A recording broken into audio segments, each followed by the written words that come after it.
se sentiu reservado, ansioso e até constrangido em determinadas situações, como falar em público, conversar com pessoas, até aquele medo de cometer uma gafe no lugar cheio? Mas será de onde vem isso? Será timidez, introversão ou ansiedade social? Você não sabe a diferença? Se você quer saber o que sente na hora de falar em público, vem comigo! Quando uma pessoa me pergunta, Yolanda, como faço para acabar com a minha timidez na hora de falar em público? Eu sou muito introvertida, eu não sei o que acontece comigo. Acho que eu tenho uma fobia, não, muitas crenças. Bom, enfim, aqui já deu para você perceber que essa pessoa misturou tudo. Mas e você? E eu sou categórica. O que você realmente sente? Já fez a sua autoavaliação? Sabe de onde vem isso? Sabe a diferença entre timidez, medo comum, crenças limitantes, introversão e ansiedade social? A pessoa olha para mim e fica assim, hã? E eu bato sempre na mesma tecla do autoconhecimento para alavancar o seu desenvolvimento em qualquer área, especificamente em comunicação e oratória. Quem me acompanha sabe disso. Tudo, mas tudo mesmo começa de dentro para fora. Você precisa entender seus processos internos. Que tal de processo é esse interno, Yolanda, que você fala? Calma que eu vou te explicar. Você precisa saber o que realmente sente, por que sente, entender as diferenças entre as várias formas de sentir determinados incômodos e como pode fazer o autogerenciamento disso. Em alguns casos, até buscar uma ajuda profissional. Por isso eu reservei esse vídeo especialmente para te ajudar a compreender como se conhecer, tratar as suas principais dificuldades em se relacionar e falar em público. E hoje eu quero te esclarecer bem de forma geral, explicando cada ponto, mas eu vou fazer vídeos ensinando a lidar com cada um individualmente, tá certo? Antes eu quero que você entenda que a glossofobia, ou o medo de falar em público, pode estar ligada a situações mais profundas do que você imagina. É isso mesmo. E eu vou começar falando aqui das crenças. Segundo a psicologia cognitiva, tudo o que fazemos, o que acreditamos, ou seja, como funcionamos está baseado nas nossas crenças internas. Nem sempre o raciocínio lógico participa das nossas escolhas, das nossas decisões, e cada crença interna é baseada nas nossas representações mentais pessoais. Esta é a nossa forma de ver o mundo e é diferente para cada pessoa. Dois irmãos criados juntos têm perspectivas diferentes, pois têm aprendizados e experiências também diferentes. Um grande sinalizador de como estão as nossas crenças são os nossos sentimentos, a forma como nos sentimos, a intensidade das nossas emoções são caminhos para nos falar sobre as normas e essas crenças. Por exemplo, uma pessoa cuja crença seria de que jamais alguém pudesse se interessar por ela, de que ela sempre vai ser esquecida pelas outras pessoas, com um simples sorriso, acho que pediria até essa pessoa em casamento. Esse sentimento de rejeição pode te mostrar que essa crença é uma crença limitante. Um outro exemplo também, uma pessoa que acredita muito em si mesma, que acredita no seu potencial, sente que pode fazer algo bom e que realmente se sobressai. Aqui, o sentimento é de autoconfiança e demonstra uma crença fortalecedora. As crenças podem ser limitantes ou fortalecedoras, depende do sentimento e pensamentos que as sustentam.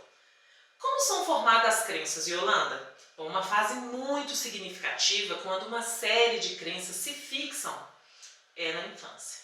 E pode permanecer por longos anos ou até para sempre, depende de como a pessoa vai sustentar e como vai as revisar. As crenças são padrões rígidos e repetitivos que formatam seus pensamentos e sentimentos, determinando comportamentos repetitivos e padronizados, dando origem aos hábitos. Ela pode surgir a partir da sua experiência ou vir de fora, mas nesse caso é você que as internaliza e as sustenta.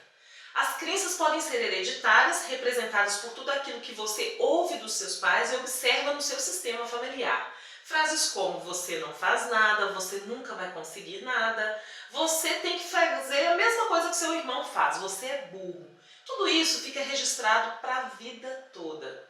Crenças sociais são aquelas crenças populares que são impostas pela mídia ou sociedade. Alguns exemplos são: o mundo é perigoso, os ricos são mais felizes, você tem que emagrecer para ser aceita. E as crenças pessoais? São as crenças a partir da nossa experiência individual. Elas têm origem hereditária, mas se tornam verdades pelas experiências e pela forma como você as conduz. Se você foi mandado embora ou não passou no vestibular, pode desenvolver a crença de que não é capaz. Se terminar um namoro com você, pode acreditar que ninguém mais vai gostar de você, mas isso só vai ser verdade se você sustentar. E a timidez? O que é? Bom, a timidez é um traço de personalidade que inclui o sentimento de medo diante de pessoas ou situações novas e até corriqueiras, em que a pessoa se sente insegura e incapaz de lidar. Ela traz um certo grau de sofrimento e ansiedade à pessoa, o que dificulta o seu desempenho social, limitando suas conquistas profissionais, afetivas ou sociais.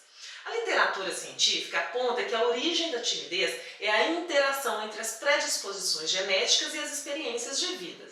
Olha que interessante. Nascer com características mais reservadas, menos responsivos a interações sociais e com maior tendência à ansiedade, geralmente leva a menos interações com pais, irmãos, familiares e colegas, criando um padrão de timidez. Enquanto algumas crianças com timidez superam esse padrão com o tempo, outras permanecem com a timidez na vida adulta e, em casos completamente diferentes, crianças que nunca apresentaram um mínimo de timidez desenvolvem timidez na vida adulta, usualmente devido às experiências de vida que foram traumáticas, como rejeição, baixa autoestima e medo de falhar em papéis sociais. A conclusão da ciência é que as pessoas não nascem tímidas. A timidez pode ser superada. Nesse aspecto, é importante avaliar de onde vem isso, por que eu sinto timidez? Aconteceu algo que me constrangeu no passado? Eu vou te dar um exemplo. Você, quando criança, foi apresentar um trabalho de escola, ficou com medo dos amigos fazerem piada, ou não conseguiu lembrar do texto, ou deu aquele branco, talvez tenha falado algo errado, a professora corrigiu você na frente de todos, enfim. Tudo isso é gatilho para você se sentir inseguro e não se expor. Teve criança que já fez xixi, desmaiou, tudo isso na frente da classe. Imagine só, como que essa pessoa vai sustentar isso durante a sua vida? Como que ela vai se sentir numa apresentação em público, numa interação social? Normalmente ela carrega a crença de que por ter passado por tudo isso, ela não vai dar conta de assumir outros papéis na sociedade, de levar suas ideias, de expor seus projetos, de ser um bom profissional. Estes são exemplos simples, mas que podem te travar e te deixar inseguro em vários momentos da sua vida e você nem pode se lembrar ou saber por que se sente assim, porque aconteceu lá na infância. A timidez pode surgir de uma insegurança pessoal ou baixa autoestima. E neste caso é importante entender, isso é uma crença? Uma coisa é você precisar se desenvolver em alguma área, em uma determinada habilidade. Outra coisa é a falta de competência para poder executar tarefas e ter resultados. Uma coisa é você precisar aprender a falar em público, desenvolver habilidades de comunicação, e outra é que você nunca vai ser capaz de falar em público, que as pessoas nunca vão te aceitar, que elas vão ficar o tempo inteiro te julgando, enfim.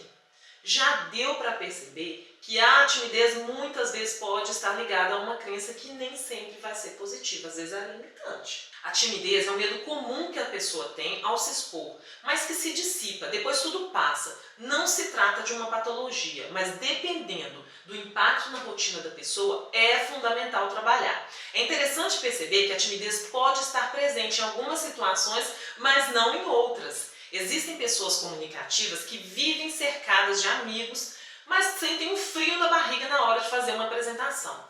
Outras apresentam muito bem, de forma fantástica, mas têm dificuldade de convidar uma pessoa ou interagir num grupo. A maioria das pessoas tímidas não percebe o impacto da timidez, nem sempre reclama das suas dificuldades e acaba por se fechar em seu mundo por não saber como tratar. A timidez é uma pedra que a pessoa carrega muitas vezes em silêncio e sozinha, e aí a impede de crescer. Se a timidez persiste no decorrer dos anos, essas consequências negativas em conjunto levam a um isolamento social crônico, gerando solidão extremos, pode causar prejuízos psicopatológicos e até mesmo redução na expectativa de vida. Louco, né? E a introversão, Yolanda? Comumente as pessoas confundem timidez com introversão, e são traços totalmente diferentes. Também é um traço de personalidade, assim como o oposto, a extroversão, que foi popularizado na psicologia pelo psiquiatra Carl Jung. O introvertido nem sempre sente vergonha. Aliás, pode não ter vergonha nenhuma, pois não é tomado pelo embaraço e pela tensão ao precisar interagir com outros. A introversão é um movimento interno em que a pessoa fica mais ligada em si mesma do que no outro. Os introvertidos se relacionam com o mundo através da sua subjetividade, ou seja, de dentro para fora. E muitos simplesmente Se aceitam como são e não veem o menor problema em ser assim. São pessoas quietas, reservadas, adoram atividades que podem realizar sozinhas e, ao se relacionarem no grupo, preferem que seja um grupo mais conhecido. Caso contrário, primeiro observam bem os demais e depois faz uma participação mais efetiva. O seu contraponto, o extrovertido, relaciona-se primeiro com o externo e depois é que se põe a pensar sobre o que viveu, tirar suas conclusões. De uma forma geral, os introvertidos gostam de ficar sozinhos, precisam de menos estímulos para sentir prazer, têm maior capacidade de concentração para fazer uma tarefa. Por vezes, preferem se aprofundar nas conversas a falar superficialmente e são bons ouvintes.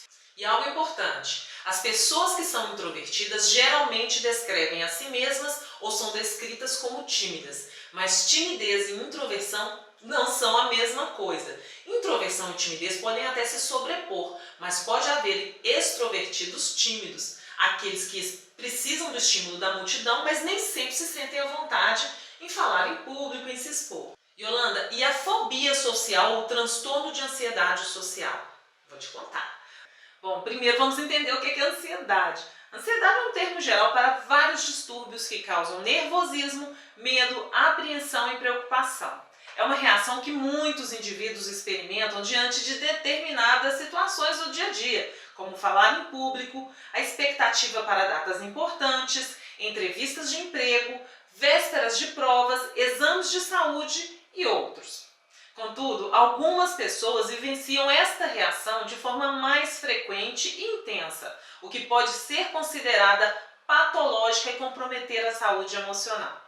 Entenda ainda a diferença entre ansiedade e medo. O medo é uma resposta emocional a ameaça iminente, real ou percebida, enquanto a ansiedade é a antecipação a uma ameaça futura. Agora vamos falar de um tipo de ansiedade, a ansiedade social ou fobia social. É um distúrbio caracterizado por um medo persistente de críticas ou de rejeição pelos outros. Pode não parecer, mas esse medo é generalizado. Os dois principais sintomas da ansiedade social são ansiedade intensa em situações sociais e evitação de situações sociais. Como a fobia social é um transtorno que se apresenta em situações muito específicas, comumente pessoas com fobia social apresentam traços de timidez e inibição social e até são taxadas como tímidas, antissociais ou introvertidas. Não é fácil para elas realizarem simples interações sociais, pois podem causar reações emocionais e fisiológicas de terror que conduzem à fuga da situação. Alguém com transtorno de ansiedade social tem medo de cometer erros, ficar mal e ficar constrangido ou humilhado na frente dos outros. Se preocupam excessivamente com a opinião alheia a seu respeito e sempre estão confabulando. O que vão pensar de mim? Estão me julgando? Vão perceber que eu estou nervoso? Vão dizer que eu sou ruim? E por aí vai. Na maioria das vezes, as pessoas estão cientes de que esse medo não é razoável, mas são incapazes de superá-lo. Indivíduos com ansiedade social podem ter pensamentos um pouco distorcidos, incluindo falas, crenças sobre situações sociais e opiniões negativas de outras pessoas. São muito perfeccionistas e determinadas, além de apresentarem, em geral, um alto senso de responsabilidade. Apresentam também um bom desempenho, justamente por terem essa preocupação intensa com as situações sociais, onde estará sempre sob a avaliação de outros, o que desperta intensa ansiedade antecipatória. Pessoas que apresentam esse tipo de transtorno social, na maioria das vezes, possuem seu histórico, lares extremamente rígidos, possivelmente com a vivência de situações de humilhação, controle, falta de apoio, busca de aprovação, expressão emocional baixa ou nula, tiveram pais ansiosos ou deprimidos e, em consequência disso, passam a manifestar com frequência pensamentos de autoestima baixos e procuram confirmar a rejeição dos outros exatamente por acreditarem que estão sendo julgados o tempo todo. Os fóbicos sociais podem ser classificados em dois grupos. O generalizado, que é o indivíduo que possui o medo na maioria das situações sociais e de desempenho, quando está sob avaliação de outros, e o circunscrito, que é o fóbico, que apresenta temor em apenas algumas situações públicas e poucas situações de interação social, como, por exemplo, comer em público e não ter problema nas outras situações sociais. Muitas pessoas apresentam um transtorno de ansiedade social, acabam recorrendo ao álcool, ao uso de droga, pois acreditam que assim terão como enfrentar situações sociais aversivas e com isso acabam adquirindo para suas vidas um outro problema, que é o vício ou a dependência química. Alguns sintomas são bem parecidos com alguns traços, mas para avaliar é preciso perceber a intensidade dos medos e também dos sintomas. E que sintomas são esses, Yolanda? Bom, eu vou começar com o sintoma corporal. Os sintomas corporais podem incluir a combinação de um ou vários dos seguintes que eu vou te falar: aceleração dos batimentos cardíacos, palpitações, tremores, respiração curta, suor, rubor, desconforto abdominal e tonturas. Os sintomas cognitivos podem aparecer diante dessas situações corporais ou a pessoa pode provavelmente ter pensamentos frequentes, negativos, automáticos e irracionais de como ela deveria se portar numa situação social. Por exemplo, pareço fora de lugar, sou estúpido, não me encaixo, sempre estrago tudo. E os sintomas comportamentais? Já a sintonia comportamental será provavelmente a fuga. Algumas pessoas irão evitar totalmente a situação, outras entrarão e sairão muito rápido. Também aquelas que ao se distraírem ou se dissociarem deixam a mente ali devagar e vão sonhando acordadas. Também estarão de certa forma fugindo da situação. A fobia social é um transtorno de características incapacitantes, pois os indivíduos que convivem com essas situações podem se tornar retraídos e cultivar uma visão totalmente distorcida, exagerada e irracional do seu medo. Além disso, pessoas com ansiedade social frequentemente sofrem com medo de uma situação antes mesmo que ela aconteça, isso por semanas, dias. Esse padrão de pensamento é conhecido como ansiedade antecipatória. Crianças com essa ansiedade social podem expressar sua ansiedade chorando, aderindo a um dos pais ou tendo um acesso de raiva. Quando extrema, a ansiedade pode se transformar em um ataque de pânico. Um ataque de pânico é o início repentino de um desconforto intenso que atinge um pico em minutos e inclui um ou mais dos seguintes sintomas que eu vou te falar: palpitações, batimentos cardíacos ou frequência cardíaca bem acelerada, suando, tremendo ou até sacudindo, sensações de falta de ar, sufocamento, sentimentos de asfixia, dor ou desconforto no peito, náusea ou desconforto abdominal, sensação de tontura, tremores, vertigens ou desmaios, calafrios ou sensações de calor, parestesia, que é a dormência ou sensação de formigamento, desrealização, que é sentimento de realidade, ou despersonificação, que é estar separado de si mesmo, medo de perder o controle ou enlouquecer e até o medo de morrer. Você sabia que o Brasil é o país mais ansioso do mundo? Segundo os dados da OMS, a Organização Mundial de Saúde, o Brasil tem o maior número de pessoas ansiosas do mundo. Cerca de 18,6 bilhões de brasileiros convivem com algum tipo de transtorno. Muito embora seja um transtorno que vai além de uma simples timidez, muitas pessoas não levam a sério aqueles que sofrem com a fobia social. Mas é preciso entender que esse assunto precisa ser tratado com seriedade e jamais ignorado. A psicoterapia pode auxiliar pessoas que sofrem com transtorno de ansiedade social, permitindo que o indivíduo aumente sua confiança e com isso tenha mais autonomia e possa melhorar suas capacidades de interagir com os outros e com isso consiga desenvolver suas atividades de modo mais pleno e mais feliz. E aí, Yolanda, como posso lidar com todas essas informações? Ok, eu não gosto de deixar somente no campo informativo. Eu gosto e acredito que te ajuda mais se você souber a aplicabilidade disso na sua vida. Pois bem, eu vou te dar alguns passos. O primeiro deles é se avaliar e fazer perguntas como: o que realmente sinto? Consigo identificar qual a minha condição, se sou tímido, introvertido, ansioso, social? Como surgiu esse aspecto na minha vida? Quais as situações me sinto de determinada forma? Avalie suas relações interpessoais. Como faz amigos, como interage com a família, amigo, namoro, enfim, em campos sociais, profissionais. Quando vai expor ou fazer uma apresentação em público, como que você se sente? Quando participa de uma entrevista? E como interage no ambiente de trabalho, em reuniões, videoconferências? Faça uma retrospectiva. Relembre situações quando criança, relembre fatos sobre sua criação, a fala dos seus pais, como eram os seus relacionamentos interpessoais, sua interação com amigos e famílias, como foram suas apresentações escolares. Se você ainda não conseguiu identificar, é melhor buscar um profissional para te ajudar. E aí pode ser um coach, um treinador e até mesmo um psicólogo.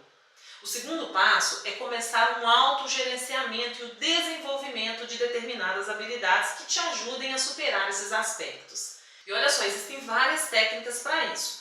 Você pode tentar fazer sozinho ou com a ajuda de profissionais que te auxiliem, tá? Eu posso te ajudar. Manda uma mensagem aqui nas minhas redes sociais que a minha equipe entra em contato com você. Também envio diariamente conteúdos para que você consiga ir se destravando e melhorando a sua comunicação e oratória. E olha, muito importante, atenção! Se identificar que tem ansiedade social ou qualquer indício de saúde mental, vá direto ao psicólogo, que é o profissional de saúde mais habilitado para te ajudar. E se for necessário, ele vai te encaminhar para um psiquiatra e definir um tratamento adequado, ok? Mas não deixe de olhar, não deixe de observar. Se você gostou desse conteúdo, se inscreva aqui no meu canal, dê o seu like, ative as notificações para receber os novos vídeos que vão chegando. Mas não deixa, olha, de conhecer o meu trabalho não, que eu tenho muita coisa boa para te ajudar, tá? Eu te encontro aqui nos próximos vídeos. Um beijo grande, até lá! Tchau, tchau!